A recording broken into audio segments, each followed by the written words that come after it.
ஏழை எளிய மக்களின் சொந்த வீடு கனவு கலைஞரின் கனவு இல்லம் திட்டம் மூலம் சாத்தியமாகியுள்ளது. ஒட்டஞ்சத்திரத்தில் உணவு மற்றும் உணவுப் பொருள் வழங்கல் துறை அமைச்சர் ஆர்.எஸ். சக்கரபாணி பேச்சு.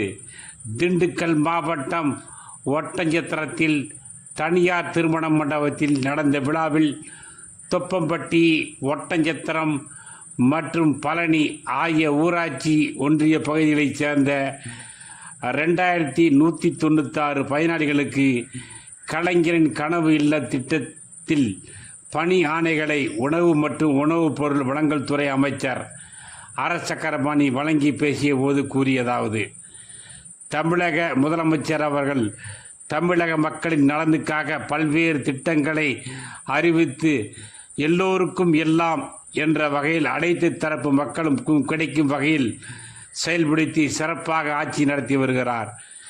தேர்தல் நேரத்தில் சொன்ன வாக்குறுதிகளை நிறைவேற்றியதோடு சொல்லாத பல்வேறு திட்டங்களை அறிவித்து செயல்படுத்தி வருகிறார்கள். கலைஞர் நூற்றாண்டு விழாவை முன்னிட்டு கலைஞரின் கனவு இல்லம் திட்டத்தை அறிவித்து தொடங்கி வைத்துள்ளார்கள். தமிழகத்தை குடிசையில்லா மாநிலமாக மாற்ற வேண்டும் என்ற உன்னத நோக்கத்தில் வீடு இல்லாத ஏழை எளிய மக்கள் பாதுகாப்புடன் வசிக்க நிரந்தரமாக வீடுகள் வேண்டும் என்பதற்காக அவர்களுக்கு தமிழக அரசு சார்பில் இலவச வீடுகள் கட்டி வழங்குவதற்காக கலைஞர் கனவு இல்ல திட்டத்தின் கீழ் 8 லட்சம் வீடுகள் கட்டப்பட உள்ளன.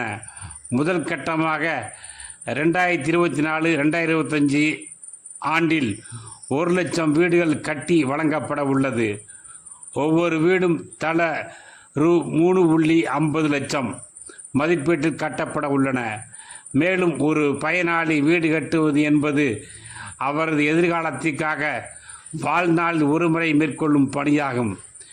வீடு கட்டுவதற்கு தேவையான பொருட்களை குறைந்த விலையில் வழங்கவும் நடவடிக்கை எடுக்கப்பட்டுள்ளது. ஏழை எளிய மக்களின் சொந்த வீடு கனவு கலைஞரின் கனவு இல்லம் திட்டம் மூலம் சாத்தியமாகியுள்ளது.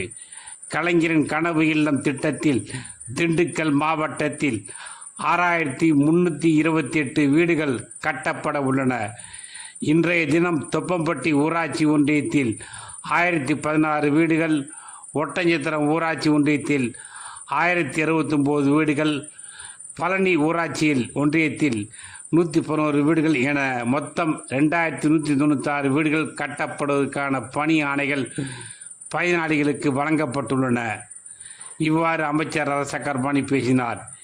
இந்நிகழ்ச்சியில் மாவட்ட ஊரக வளர்ச்சி முகமை திட்ட இயக்குனர் திலகவதி, பழனி வருவாய் கோட்டாட்சியர் சரவணன், ஒட்டஞ்சத்திரம் திமுக ஒன்றிய செயலாளர் ஜோதீஸ்வரன், ஒட்டஞ்சத்திரம் நகர்மன்ற தலைவர் திருமலைசாமி, திமுக தலைமை செயற்குழு உறுப்பினர் கண்டன் மற்றும் அரசுத்துறை அலுவலர்கள், உள்ளாட்சி பிரதிநிதிகள் உள்ளிட்டோர் இந்நிகழ்ச்சியில் பங்கேற்றனர்.